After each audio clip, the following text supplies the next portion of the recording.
Not intentionally, kasi but because I was so stressed because of the utang. And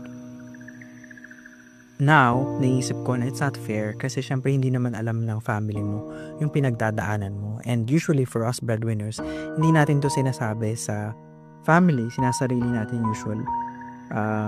Kasi hindi naman sila makakatulong or ayaw natin silang mamblema pa. Right? And dahil doon, naiipon yung problema hanggang sa nag-snap na lang bigla.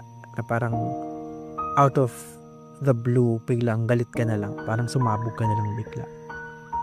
And generally, sa pamilya natin to nabubuhos kasi safe sila eh. Maiintindihan nila tayo, hindi naman nila tayo iiwan just because of that, right? And that is the sad part. Kasi unfair rin sa kanila kasi nga hindi nila alam kung ano nangyayari. But now that I'm a hypnotherapist, and I understand the science of stress, mas nare-realize ko, mas nakaka-guilty kasi iniisip ko hindi pala kailangan yun.